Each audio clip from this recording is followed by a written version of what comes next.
भी आएगी क्या?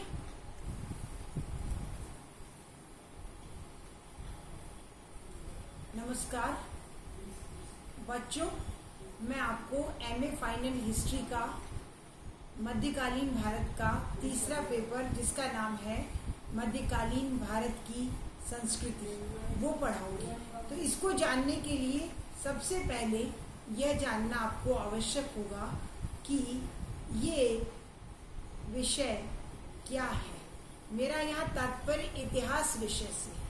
आप अब तक इतिहास पढ़ते आए हैं, आपको अवश्य पता होगा कि इतिहास एक ऐसा विषय है जो अपने में सभी विषयों को आत्मसात कर लेता है। उसी के मद्देनजर संस्कृति भी एक अहम हिस्सा है जो इतिहास का अभिन्न अंग है।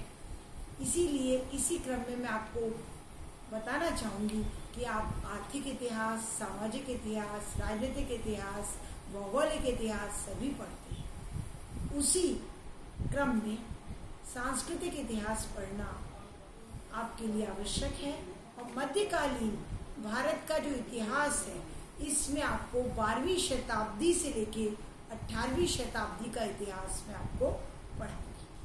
तो 12वीं शताब्दी से 18वीं शताब्दी का जो इतिहास है, उसमें कौन कौन से चैप्टर्स आएंगे, कौन कौन से चैप्टर्स कवर होंगे जो आपको पढ़ने होंगे, वो मैं बताती हूँ।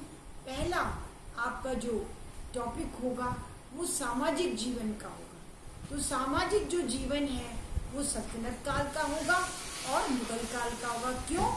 क्योंकि सल्तनत काल और मुगल काल दोनों जो है मध्यकालीन भारत के अभिन्न अंग हैं। सल्तनत काल जिसमें 5 वंश है, आपने पिछले साल पढ़ा है? गुलाम वंश, खिलजी वंश, तुगलक वंश, सैयद वंश और लोधी वंश।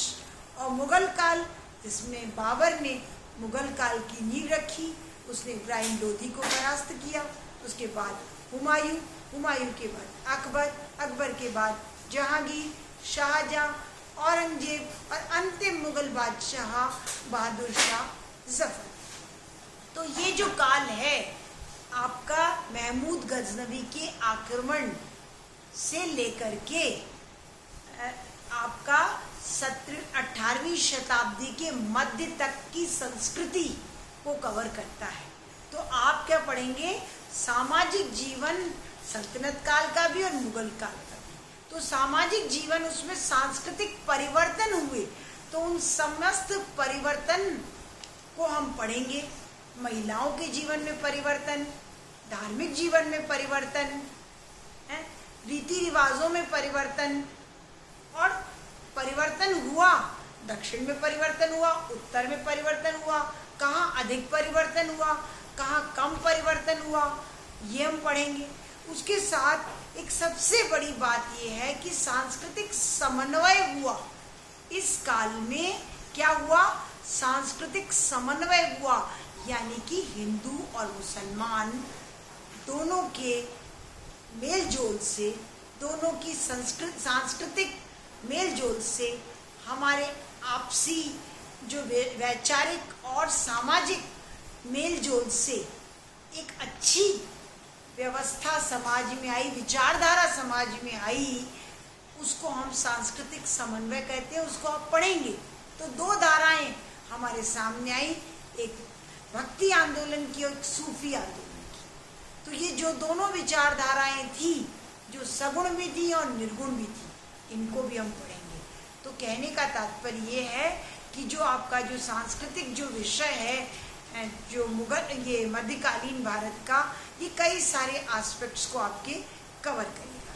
तो ये सारे जो एस्पेक्ट्स आप कवर करेंगे, वो आपका जो है वो ये आपके पाठ होंगे, आपके चैप्टर्स होंगे।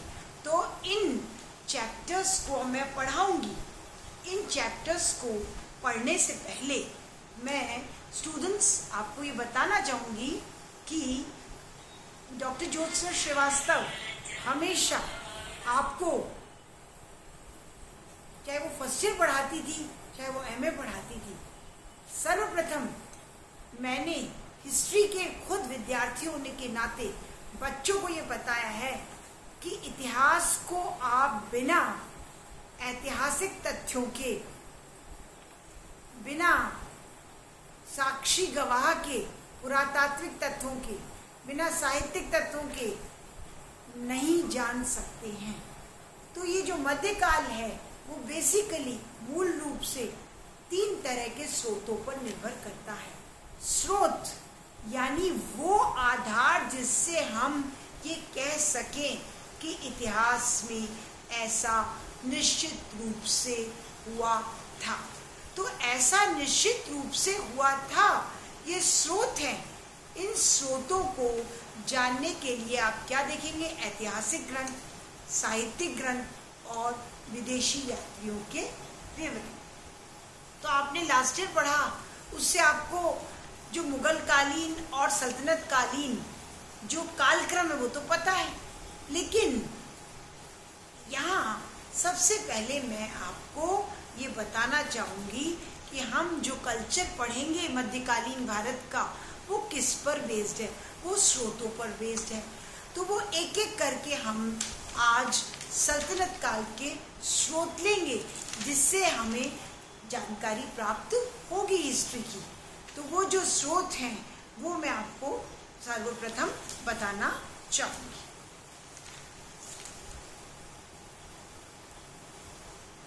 तो ये ऐतिहासिक ग्रंथ, सबसे पहले सल्तनत कालीन ऐतिहासिक ग्रंथ, इस कड़ी में हम लेंगे ताजुल मासिर।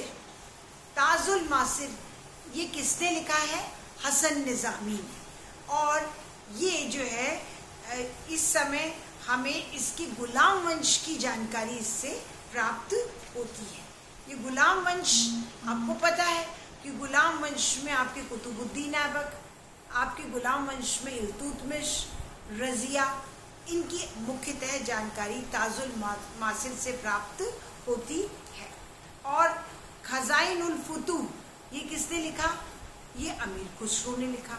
तो इससे भी हमें तत्कालीन गुलाम वंश की लंबी जानकारी प्राप्त होती है। और कुछ ऐसे ग्रंथ हैं जो अपने काल के पूर्व की भी जानकारी देती हैं, और इनमें आपका अमीर खुसरो बहुत एक्टिव रहे हैं, जिन्होंने भारत के मर्म को छुआ है।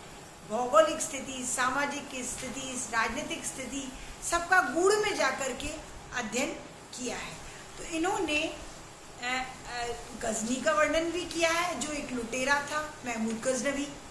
मोहम्मद गौरी जो यहाँ संस्थापक होने के नाते भारतीय साम्राज्य में अपना विस्तार करने के नाते आया था। तो जो ये आया अफगानिस्तान से, और जो अपना एक दास छोड़ गया कुतुबुद्दीन ऐबक, जिसने बाद में गुलाम वंश चलाया, और उसके वंशजों ने, और फिर बाद में खिलजी वंश, आगे आगे तुगलक वंश, सैयद वंश और लोधी वंश ने राज किया। तो ये बहुत सारे कई ऐसे इतिहासकार हैं जिन्होंने पृष्ठभूमि में जाकर भी अध्ययन किया, अपने काल का तो अध्ययन किया है। जैसे मान लीजिए अमीर खुसरो ने गुलाम वंश का लिखा है, लेकिन पहले का जाकर के भी अध्ययन किया है, यानी कि पृष्ठभूमि का भी अध्ययन किया है कि गजनवी आया, उसने 17 बार आक्रमण किए, भारतीय सभ्यता और संस्कृति को उसने चोट पहुंचाने की कोशिश की, लेकिन फिर भी जो है भारतीय सभ्यता और संस्कृति जो है वो हिली नहीं। गांव में वैसी रही, शहरों में वैसी रही, लेकिन उनमें क्या हुआ, एक आत्मसात होने का गुण हिंदू और मुसलमानों में जो जागृत हुआ उसको बताया। तो पृष्ठभूमि भी बताई और अपने समय का वर्णन भी किया। तो इस तरीके से इसी कड़ी में मैं आपको बताती हूँ तबकाते नासिरी, ये किसने लिखी है? मिनहाज उल सिराज ने। और ये 1206 से 1300 तक का वर्णन इसमें हमको मिलता है, यानी कि इसमें इल्तुतमिश, बलबन, गुलाम वंश की मुख्यतः सामाजिक, राजनीतिक, आर्थिक जानकारी मिलती है। समन्वय का वर्णन भी मिलता है इसमें, सांस्कृतिक समन्वय का।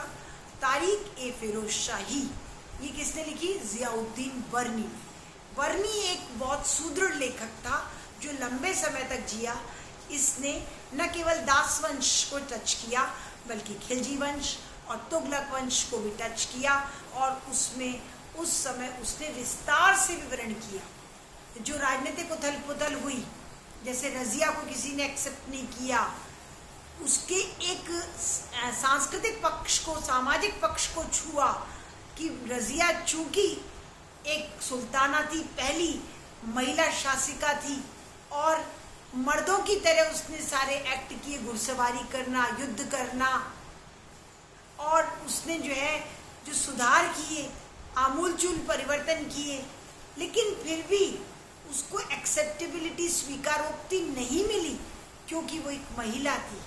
तो इस सारे पहलुओं को बर्नी ने टच किया। खिलजी काल को उसने देखा, बाजार सुधार हुए और उन बाजार सुधारों से क्या सामाजिक परिवर्तन हुए समाज में, क्या आर्थिक परिवर्तन हुए, है ना। और इस तरीके से कहने का तात्पर्य ये है कि युद्ध अभियान में जो सेना चलती थी, उससे गांव-गांव में क्या दिक्कतें आती थी, उसमें संस्कृति का प्रभाव पड़ता, समन्वय होता। ये छोटे छोटे जो पहलू हैं संस्कृति के, वो हमें साधारण तौर पे देखने को नहीं मिलते हैं। ये हमको कैसे देखने को मिलते हैं? ये हमको मिलते हैं, ये हमको सुनने को मिलते हैं। कहाँ पर? ये हमको पढ़ने को मिलते हैं। इस बात से ये थोड़ा सा रोक दे बेटा, मेरे क्रम डिस्टर्ब